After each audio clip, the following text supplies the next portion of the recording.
Sveiki ir vėl prisijungę prie mūsų naujojo I Know projekto Tapti, ne tik būti. Ir šiandien kalbinsime Viktoriją. Labas, Viktorija. Labas, Ieva. Tai nieko nelaukdama norėčiau paklausti tavęs, kokį vieną didžiausią pasiekimą turi iki šiol. Tai kalbant apie pasiekimus, atrodo jų kaip ir daug yra, bet jeigu išskirčiau vieną tokį patį didžiausią ir kalbant apie tai, kuris man padarė patį didžiausią lūžį tiek manyje, tiek mano karjeroje, tai vienas sukurtas mano webinaras, kuriame jau sudalyvavo virš 40 000 žmonių gyvai. Dar daugybė yra peržiūrėję tiesiog online papildomai. Tai buvo tas vienas iš mano pasiekimų, kur tikrai net neįsivaizdavau, kad iki to mane gali nuvesti ir tokią didžiulę transformaciją manyje padaryti. Wow, 40 000 gyvai. Taip, online, bet prisijungusių gyvai. Gyvai, supratau. Ir visą tai tu darai nemokamai? Taip, šitas buvo nemokamas įžanginis webinaras. Jisai ėjo labai palaipsniui. Išaugo auditorijos iki 700, daugiausiai yra buvę 800 vienu metu prisijungusių. Tai tikrai kažkas nerealaus ir labai motyvuojančia, ne?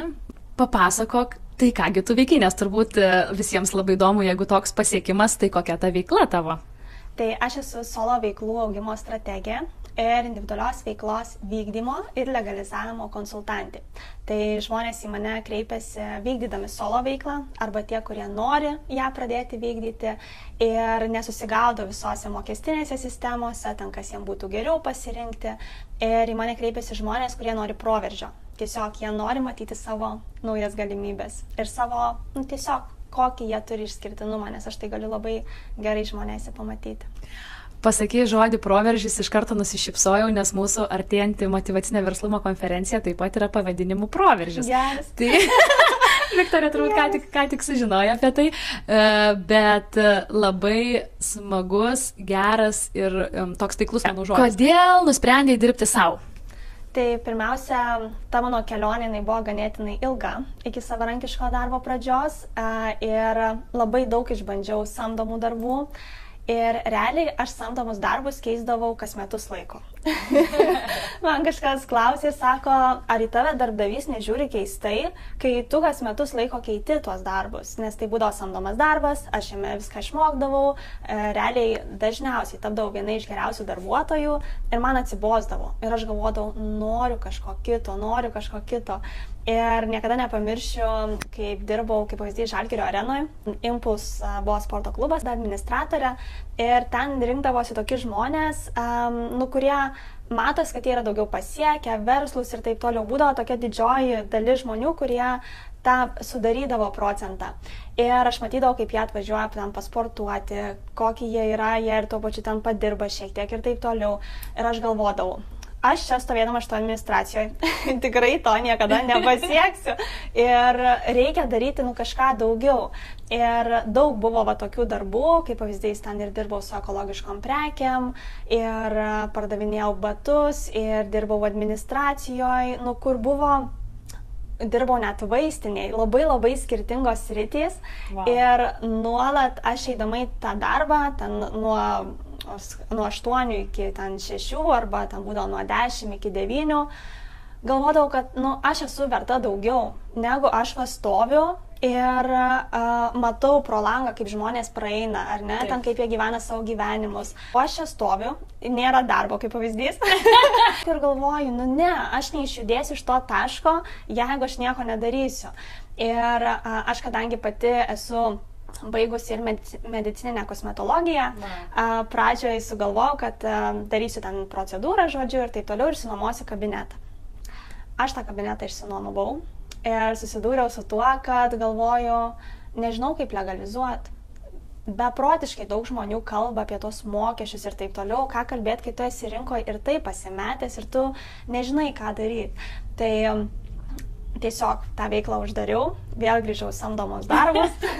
Ir Tai kitaip tariant, Viktorija, tave išgąsdino visa mokestinė sistema ir tai, kad tu nežinojai, nuo ko pradėti būtent mokesčių klausimais, ar ne? Taip, ir mokesčių klausimais, ir kaip iš viso tą solo veiklą vykdyti. Nes pradžioje realiai tu esi tikrai pasimetęs, tu nežinai nei kaip parduoti. Tai pirmas kartas buvo, kad tu išsigandai ir pabėgai atgal pas darbdavį. Okay. Ir dėka karantino įvyko tas lūžis, kai pradėjau dirbti tiesiog pradžioje finansų konsultantę ir taip atėjau tą individualią veiklą dar kartą ir privertė mane. Bet jeigu rezumuojant tą pagrindinę priežastį, kodėl pradėjai dirbti savo, tai vardytum todėl, kad tu galvoji, kad tu nori daugiau ir kad tu gali daryti daugiau? Kad aš noriu daugiau, man buvo noras, kad aš galiu daugiau. Čia labai irgi savivertės klausimas, nes pradžioje tos savivertės, jos tikrai nėra ir man dabar žmonės ir dažnai sako, pasakyk, kas mane įkvėptų daryti. Ta prasme, nieks neįkvėps, nes arba tu turi norą, arba tu neturi ir mano noras jis buvo labai labai didžiulis. Manau, kad motivavo tave, kaip ir sakai, vis tas matymas šalia, kaip tokie žmonės sėkmingi gali sau leisti laisvai gyventi, ar ne? Ir ateiti į sporto salę darbo metu. Noras yra pats pagrindinis, aš irgi taip manau. Tavęs neužkurs kažkas atėjęs kitas, pats turi rasti priežastį tą ir turi matyti tą kelrodę žvaigždę priekį ir žinoti, kodėl tu taip darai. Tai kaip atrodė tavo pati pradžia, tavo solo tos vadinamas karjeros jau po to įvykio, kai tu supratai, kad viskas, kaip ir sakai, karantinas, ta buvo diena, tas momentas, tas įvykis, kada tu pradėjai dirbti savo, tai kaip viskas pradžiai tau atrodė ir kaip tau sekėsi? Tai pradžiai tikrai nebuvo lengva. Kaip daugelis įsivaizduoja, ateis tas laikas, kai tu būsi pasiruošęs ir tau bus labai paprasta. Tai tikrai taip nebuvo. Bet man padėjo vienas dalykas būti atvirai informacijai. Ir tos informacijos, kadangi pradžioje aš pradėjau dirbti draudimo srity, kaip ir prieš tai su tavim kalbėjom, draudimas yra tokia sritis, kur daugeliu atrodo, čia labai paprasta iš šono, bet iš tikrųjų tai yra labai labai daug sudėtingų dalykų, kuriuos tu turi išmanyti. Ir pati ta pradžia buvo tikrai sudėtinga, nes reikėjo daug lūžių padaryti, tiek bendravimo su žmonėm, tiek laiko valdymas, nes kai tu supranti, kad laiką valdai tik tai tu pats, kai tu gali biškį ir pamiegoti ilgiau, bet gali ir padirbti, skaitykim iki 10 valandos vakaro. Prasideda kraštutinumai, tu dirbi labai labai daug, arba tu visai nedirbi, nes tu nori maks išspausti iš savęs. Taip. Tai esu turėjusi ir savo veiklos pradžioje labai didelį perdegimą ir panikos priepuolius netgi iššauktus, nes aš nemokėjau laviruoti savo laiko, savo paskirstymo energijos. Streso valdymo su klientais susitinkant. Jo, bet realiai ta pati pradžia, tas proveržis jisai vyko, kai tiesiog padarai klaidą, ją taisai, padarai klaidą, ją taisai. Jo, ir labai gerą girdėjau tokį išsireiškimą berods Čerčilio yra, kai esi pelkėje, jokių būdų negali sustoti, turi būtinai važiuoti toliau, nes kitaip nuskęsi joje. Tai tavo tas toksai pavyzdys, ta patirtis labai įkvepia, nes tu nesuglumai, ir turėjai tas ir panikos atakas ir tos nesugebėjai su tuo stresu susivaldyti, bet vis tiek, kaip per tą pelkę važiavai, nesustojai, neįgrimzdai ir žiūrėk dabar jau šiandieną gali jau praktiškai turbūt tvirtai stovėti ir pasakyti, kad aš jau esu solo verslas. Taip, žinok, tikrai ir dėka visų tų pamokų, visų tų failų, visų tų... Kurių bus dar begalė. Taip, kurie tikrai dar nesibaigs. Va čia yra pats sunkiausias dalykas, pradedant dirbti savarankiškai, kad tu realiai grybausi. Nebijoti daryti klaidas. Taip. Visada irgi kartoju ir pati savo. Pirmiausia tai savo, o kam surezonuoja, tai ir kiti išgirsta, Ieva, kiek reikės, tiek ir daryk. Taip. Nes kitaip tu neišmoksi. Viskas, tu darai, kaip ir mes dabar šitą video filmuojam, ir mes patiriam gyvenimą čia ir dabar. O dabar turbūt tas toksai vienas kulminacinių klausimų, kuris kyla daugeliu solo verslų, kurie jau dirba savo. Aišku, ir pradžioj dažnai kyla tas klausimas, bet tie, kurie dirba jau metus, 2, 3, jiems pradeda stikti motivacijos. Tai, Viktorija, klausimas tau, iš kur kiekvieną rytą semiesi motivacijos keltis, eiti dirbti savo, kartais eiti nežinomybę, kartais eiti tai, kad gal tą dieną net ir nebus klientų. Kaip tu save motyvuoji? Nei viena išorinė priemonė neprivers mūsų tos motivacijos užsikurti, nes išorinės priemonės jos užkuria motivaciją labai trumpam. Tai realiai man pačiai motivacija yra pažiūrėti mano galimybės, ir kaip toli aš galiu nueiti. Ir man tas yra labai labai įdomu, nes realiai, kuo tu daugiau darai, pradžioje tu net nežinai, kaip tai padaryti, tu tik maždaug įsivaizduoji tą rezultatą, ir tu darai ir matai, man pavyko. Ir tada tu kiekvieną rytą tiesiog atsikėlęs galvoji, kartais tikrai būna, kad tu neturi motyvacijos ir tu esi pervargęs. Ir tai yra labai normalu. Taip, ir nereikia dėl to visko mest, bet tiesiog man pagrindinė motyvacija yra aš pati savo, kokios yra mano ribos, kokios yra mano galimybės ir kiek daug dar yra tos kūrybos, kurios aš dar nežinau, nes kai aš atsisėsiu prie stalo, tada tik tai aš ją, žinai, pamatysiu. Labai faina mintis atsipalaidavimui, kad viskas turbūt vyksta savaime, kai tu pasileidi tą kelionę su savimi ir tu pats savo pasidarai įdomus. Kaip ir Viktorija sako, save tyrinėju, žiūriu, kokios mano galimybės, kad tų lubų nėra ir tarsi tu ne su pasauliu konkuruoji, ne su savo konkurentais, bet tu pati žiūri save ir savimi mėgauji, žiūri savo galimybės ir jas tiesiog vertini, jomis džiaugiesi ir galvoju, wow, ir aš tai padariau savo jėgomis. Taip, tai čia, žinok, yra vienas iš didžiausių mano irgi tokių pasiekimų, konkuruoti su savim. Tiesiog nežiūrėti į kitą, nes yra labai baisu, kai tu vertini kito žmogaus vidurį su savo pradžia arba ten kito žmogaus aukštumas, ten tam taške, kur to žmogus buvo prieš 5 metus. O kaip sekasi nevertinti, kaip save nuramini, kaip protą nuramini, kaip sakai savo, kad jeigu jau jauti, kad įsivažiuoji tą vertinimą, žinai, aš tai tieko, jisai pažiūrėk kiek. Taip, tai čia yra nuolatinis priminimas savo ir aš visą laiką, kiekvieną vakarą turiu užrašų knygą prie lovos ir labai geras, labai rekomenduoju, visą laiką ją atsiverčiu, tiesiog tą užrašinę pasiėmu rašiklį ir kad ir kokią pavargus, aš parašau savo pasiekimus, ar ne, ten kaip pavyzdys. Šiandien į mane kreipėsi 2 klientai, kurie man pasakė, kad mane rekomendavo dėl gerų paslaugų. Ten kaip pavyzdys, šiandien aš įkėliau Reelsą, kuriam, kad jį sukurčiau, man reikėjo labai daug drąsos. Pradžioje jie atrodo, kaip menkniekis, bet kai tu pradedi juos rašyti ir būna savaitės gale, aš tą knygą praverčiu, aš galvoju, wow, ta prasme, kiek aš daug padariau. Ir tai man tai yra, žinok, net žirpuliukai eina. Labai geras atskaitos taškas ir tada tu prisimeni, kad tu lyginėsi save tik tai su savimi ir tu nepaskesti visuose tuose kitų pasiekimuose, o tu žiūri į tą savo situaciją. Vienas iš karščiausių klausimų apie tai, kaip reagavo namiškiai, artimieji, draugai, kai nusprendėjai solo karjerą, kai nusprendė dirbti savo. Nuolat, kai keisdavau tuos darbus, tai jie būdavo pripratę, kad aš jau keičiu. Ir čia šitoje vietoje gal buvo didžiausias toks ne tai, kad aš pradedu dirbti savarankiškai, o tai, kad aš pradedu dirbti savarankiškai draudimo srityje, kur mes žinom, ypač ta senoji karta, ten draudimas nieko neišmokėdavo daugeliu atveju, ta prasme labai tokia tema, kur yra jautri ir jos geriau neliesti. Tai buvo šitoj vietoje toksai didesnis šokas, bet kai aš pati tiesiog pasakiau, kad aš dirbsiu, bandysiu, tai tiesiog visa ta reakcija, jinai buvo ganėtinai švelni, priklausomai nuo to, kiek aš buvau ten tų visokių minčių savo galvoje susikūrus. Bet kalbant apie reakciją, galbūt ta reakcija buvo didesnė ne tada, kada aš pradėsiu dirbti savarankiškai, o kai aš pradėsiu vesti socialinius tinklus. Tai čia tai buvo iššūkių ir mano baimės jos buvo ženkliai didesnės, ką apie mane pasakys kiti, kad aš vedu socialinius tinklus, nei ta baimė, ką apie mane pasakys kiti, kad aš dirbsiu savo. Ok, tai žodžiu, tas toks palaikymas, sakykime, labiau į neigiamą pusę negu į teigiamą. O ar sulaukiai tokių, kad pasakytų, wow, kaip fainai, Viktorija, naujas etapas, ketini dirbti savo, kaip palaikau tave, kaip džiaugiuosi tavimi? Realiai, žinok, buvo toks labai neutralas. Tiesiog aš pasakiau, kad aš dirbsiu savo, savarankiškai, dar ir vesiu socialinius tinklus ir tai gerai.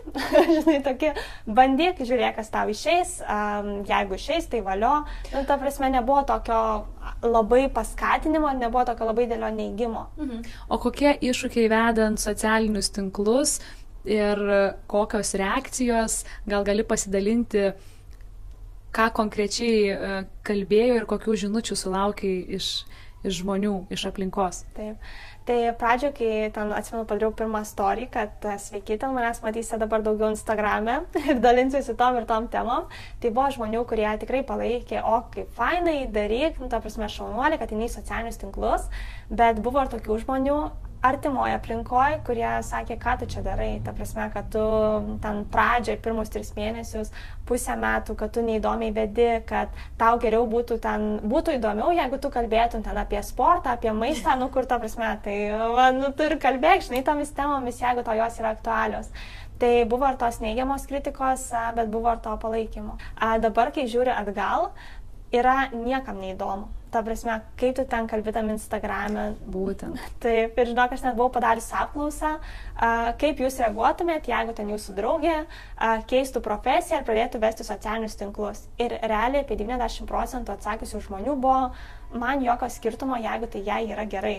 O tu pradžioj antiek turi daug savo galvoj susikūręs tų idėjų, kad tavo tą story pažiūrės ir galvos, ką tu čia darai, gal keli ir pagalvos ten minutę, pusę minutės, bet nedaugiau, nes jie turi savo gyvenimą. Ir nereiškia, kad jie nustos tave žiūrėti, nustos tave mylėti, gerbti kaip specialistą, ar ne? Taip. Tai tikrai nereiškia, ir aš susidūrus esu su tom pačiom mintim, manau, ir kiekvienas dirbantis savo, o jeigu dar tik planuojantis dirbti, tai tiesiog negalvokite per daug, o tiesiog veikite, darykite klaidas, iš jų mokykitės ir pamatysite, kaip užauksite. Toks labai labai intriguojantis ir visus solo verslus dominantis klausimas ir pasidalinimas iš tavo pusės, Viktorija.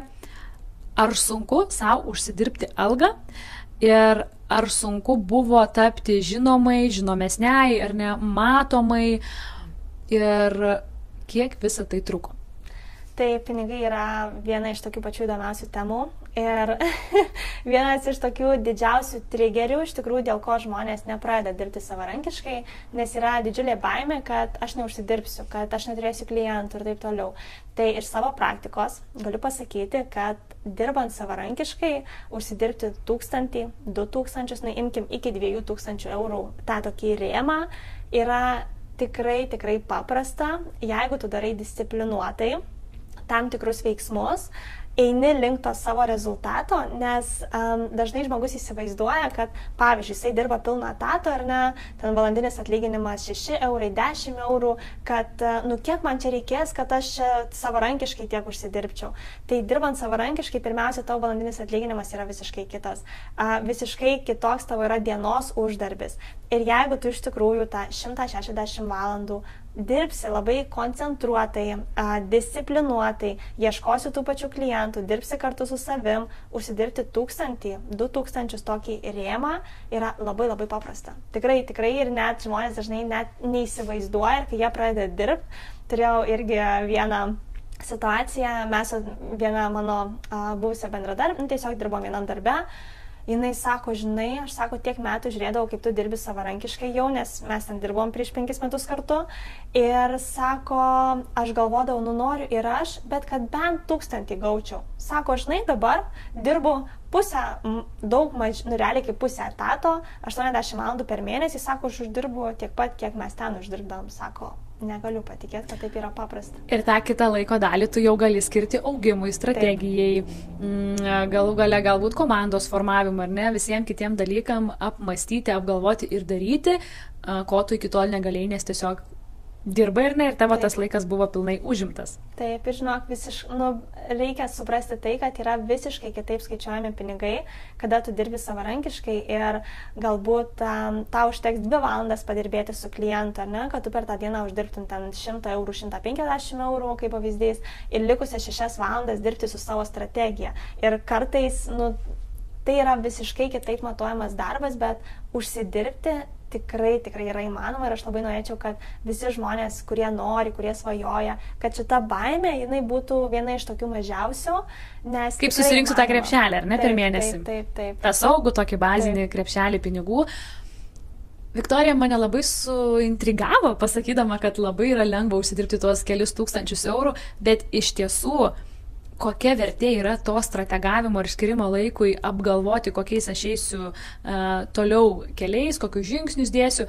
Atrodo, tuo metu, kai tu tai galvoji, tai tu neužsidirbinėjai tų pinigų, bet kai tu pritaikai tą, ką tu sugalvoji, Tai padeda tau uždirbti vis daugiau ir daugiau ir daugiau tų pinigų. Čia ir yra ta paslaptis, viena iš tų paslapčių, kur atrodo, kad kai aš sėdėsiu, strateguosiu, tai pinigai neatsiras. Taip. Atrodo, kartais tu strateguoji 3 dienas ir psichologiškai pradžiai tau atrodo, kad tu tai nieko neuždirbai. Ir nieko neveikiai. Taip, ir nieko neveikiai. Nes kai eini pagal darbo sutartį, tai tu žinai, aha, šiandien uždirbo 80 eurų, šiandien 80 ir tam per visą mėnesį gauna net tam tikrą sumą. Bet dirbant savarankiškai gali būti, kad tu vieną savaitę uždirbai 2000, kitą savaitę tu vėl pastrategavai gerai, arba tu padirbai su savim, su socialiniais tinklais, su reklamom ir taip toliau. Ir kitą savaitę tu uždirbai dar 1000, ne? Ir per mėnesį tu kaip pavyzdys turi 3000. Tai čia yra labai svarbu psichologiškai tai suprasti, kad labai skiriasi darbo principas. Ir jeigu tu tą dieną neturėjai nei vieno kliento, niekas tau nepadarė pavedimo, tai nesireiškia, kad tu neuždirbai, nes tu kitą dieną gali uždirbti kaip už tas 2 dienas. Lygiagrečiais toks svarbus klausimas apie tą tavo kasdienybę, rutiną, nes solo verslas, tai jis labai daug visko daro. Nenumatytų veiklų visą laiką yra nenumatytų darbų, taip jau yra dirbant savarankiškai, bet gal pagrindinis mano principas yra tai, kad aš kiekvieną savaitę užsirašau 3, 4, 5 darbus, kurie yra patys svarbiausi man, kuriuos aš turiu atlikti. Kaip pavyzdys, ar ne, ten Instagramą įkelti 3 reelsus tokia ir tokia tema, vienas iš jų arba 2 iš jų turi būti papildomai su kvietimais į konsultaciją. Kai tu paimi tą visą savaitę ir tu matai tuos savo 5 svarbiausius darbus, tu juos susifokusuoji, tu žinai, kad tu turi visą savaitę jiems atlikti, aišku, dar tu darai daug ir kitų mažų darbų. Detalės tos detalės. Taip, bet visos tos detalės jos apsisuka aplinkui apie tuos svarbiausius darbus, kertinius darbus, kurie ves prie rezultato. Stengiuosi daugiau dirbti ryte, bet ir ne visai ką pavyksta, priklausomai nuo koks tai bus darbas. Ir tiesiog ryte savo susidėlioti dar kartą ramiai dieną, kokia jinai turėtų būti. Klausau ir žaviuosi, kaip taip mylėti tai, ką darai, ir iš tikrųjų kiekvienam taip užsidegus linkėčiau kalbėti apie savo veiklą, apie kaip tu kalbė apie ją. Manau, kad galėtum ir tikrai turi kuom pasidalinti su jau norinčiais pradėti, dar nedrįstančiais, bet jau žinančiais, kad viskas, aš jau noriu savarankiškai dirbti, turiu išeiti iš darbdavio, mano toks tikslas, tai nuo ko jiems rekomenduotum pradėti, kokius tuos tik pirmus žingsnius daryti, ar ne? Taip. Tai pirmiausia, bent jau maždaug žinoti tą viziją, kur tu nori nueiti, kokią tu tą sritį nori pasiimti. Labai dažnai žmonės sako, kad pradėsiu dirbti, kai ten turėsiu žinių, kai turėsiu diplomą, kai baigsiu magistrą ten ir taip toliau, už 2 metų jau būsiu pasiruošęs. Iš tikrųjų, tai yra didžiausias smegenų rūkas. Geras pasakymas. Melas savo ir tiesiog atmazai, galim net tokį žodį naudoti, dažnai klientams sakau, patiems negėda. Sako, jo, suprantu, kad čia tiesiog baimė kalba. Tai turėti bent jau tą tokią viziją, link kur tu nori eiti. Ir čia pasidalinsiu vieną tokią istoriją, kai buvau stovykloje Mauricijoje, tai buvo tikslų stovykla ir mes ten per tam tikrus potyrius turėjom suprasti tą savo tikslų siekimą. Ir viena iš užduočių buvo lipimas į kalną, labiau ten kopimas į kalną. Ir mus atvežė prie to kalno, sako, mes lipsim ten. Ir aš matau, kad ten skrusdėliukai, žmogeliukai, ten ta prasme uolienos, mes ten niekad neužlipsim, čia reikia pasiruošimo, batų, virvių. Ir mums ta mūsų vedlė, mentorė, jinai sako, mes lipsim ten, taškas. Nu, pradžiai mes ten ėjom tokiais keliukais, ėjom, jau ten atrodo kaip ir daug nuėjom. Sako, žinokit, dabar prasidės linksmoji dalis. Nu, ir mes jau pradedam įeinam į tokį kaip pro praėjimą ir aš matau, kad tų keliukų nebeliko. Liko tik tai uolienos, nuo kurių realiai tau reikia nukopti, nelipti ten laipteliais. Ir aš galvoju, šakis. Mes lipome be gido ir mums lipant nuolat tie, kurie jau nusileidinėjo nuo kalno, sako, jūs neturit vandens, jūsų batai netokit. Aš lipu ir galvoju, Dieve, kaip mes ten neužlipsim. Ar man ta mentorė sako, žiūrėk, Viktorija, Tu žinai, kad tu nori ten užlipti, ten pabūti, bet dabar tu esi iš to situacijoje, tau reikia dabar galvoti, kur tą koją padėti, kaip tau užlipti va šitą mažą atkarpą ir iš tų mažų atkarpų tau susidėlios labai daug žingsnelių, kada tu pagaliau užlipsi. Mes užlipom į tą kalną, buvo labai geras vaizdas ir po to dar su tą mentorę kalbėjom, jinai sako, žinai, čia kaip tikslų siekime. Tu turi dabar galvoti, ką tau reikia padaryti, ką tu šiuo metu, kur tu tą koją dėsi. O jeigu tavo mintys bus nuolat apie tai, kaip aš tai pasieksiu, sako, tu niekada neužlipsi. Ir dar buvo geras momentas apie žmonės, kurie nuo to kalno nueidinėjo, sako, taip ir tikslų siekime. Ir visada bus tokių, kurie sakys, ką tu čia darai?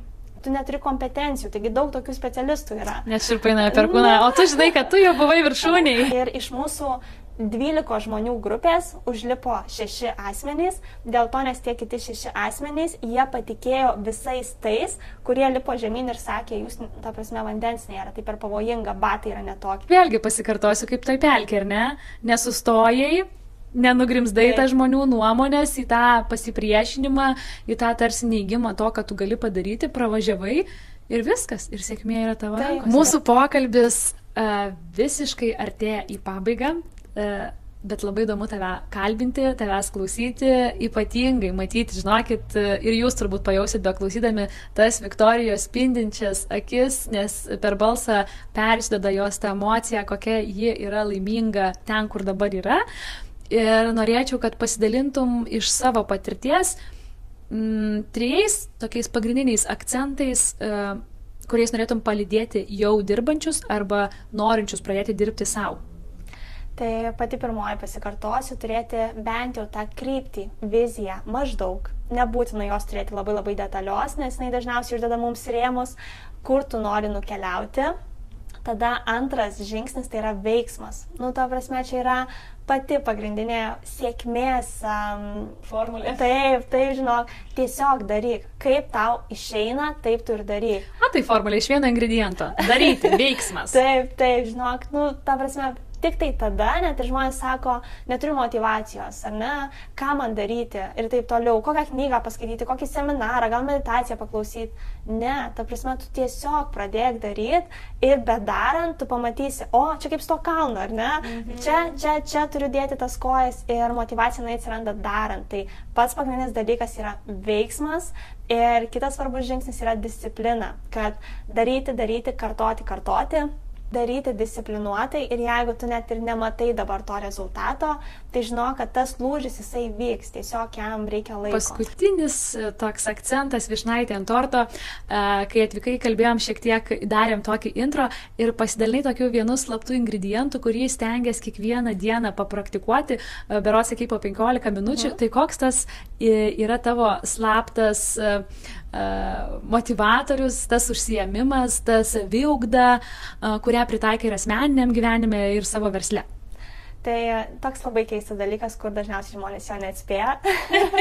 Visi ten galvoja, gal tu ten kažkokį darai labai jau didelį ritualą, kuris tau padeda tą sėkmę realiai pasiekti, bet realiai tai yra labai paprastas dalykas. Tiesiog ryte arba vakare, kaip kam patinka, man labiau patinka ryte, atsisėsti visiškoje ramybėje, pasimti ausinukus, mėgstamą muziką, aš tai dažniausiai klausau ramios muzikos, jinai mane labai atpalaiduoja, nuramina. Ir su ta muzika tiesiog pabūti 10-15 minučių, pajausti visą savo kūną ir nusiraminti. Nes pradžioje, kai tu atsikeli, tu galvoji ir tą padaryti, nes kai mes esam solo verslininkai, tai esame ir marketingistai, ir asistentai, ir laiškų atsakinėtojai, ta prasme viskas. Ir labai tave tikrai suprantu. Gauti pinigų ten ir taip toliau, sumokėti mokesčius. Tai realiai tas mūsų protas, jisai labai maištauja ir tau atrodo, tavęs laukia diena, bet tu nežinai, nuo ko pradėti. Ir tą. Ir dar kai tu atsisėdi ryte, tas 10-15 minučių tu užsimerki, tu paklausai tos muzikos ir tiesiog tu savo labai ramiai susidėlioji, ką tau reikia padaryti, kur tu eini, kas yra svarbu, kas yra nesvarbu. Jeigu yra dalykas, dėl kurio tu jaudiniesi, ar ne, ten save nuramini, kad, žiūrėk, vis tiek, bet kokiu atveju viskas bus gerai, tai kokį tu turi tą sprendimo būdą. Ir po tų 15 minučių tu visiškai kitaip žiūri į dieną, tu visiškai kitaip ją dėliojasi ir tu nestresuoji. Ačiū labai, Viktorija. Ir reziumė, jeigu reikėtų pasakyti tuos žodžius, kurie padėtų jums, tai turbūt būtų: darykite klaidas, padėk man Viktorija. Nebijokite klysti. Taip, čia yra numeris. Numeris tikrai tarp tų 5 vienas iš topų, ar ne? Taip. Ką dar galėtume pasakyti? Kad nebijokite, jūs tikrai nepaskesite pelkėje, jeigu jūs važiuosite, jeigu esate tiesiai savo tikslo link, savo vizijos link, ar ne? Daryti tą veiksmą, veiksmas. Kaip tau išeina. Tiesiog neužsisukti, žinai, ties tą vietą. Tiesiog pradėti. Gerai, dabar aš darau taip, kaip man išeina ir išsirutulioja. Būtent, ir negalvoti, kad turi išeiti tobulai. Ir turbūt paskutinis dalykas, apie kurį kalbėjom, tai yra disciplina, ar ne? Taip, nesustoti. Tiesiog daryti ir tas rezultatas ateis. Jis ne visada ateina iš karto, kartais reikia ir mėnesio, ir pusės metų, bet jis tikrai ateina. Tai su šia gražia 5 ir keliaukime per dienas, verslaukime, išdrįskime tai padaryti, o jeigu norėsis patarimų, padrasnimo, palaikymo, jūs visada galėsite rasti pas mus iKnow Instagrame, nuėję pas Viktoriją, kuri taip pat savo pavyzdžių gali užkrėsti, na ir daugeliu kitų pašnekovų pavyzdžiais, kuriuos sutiksime ateityje. Tai iki sekančio pasimatymo. Ačiū jau, iki.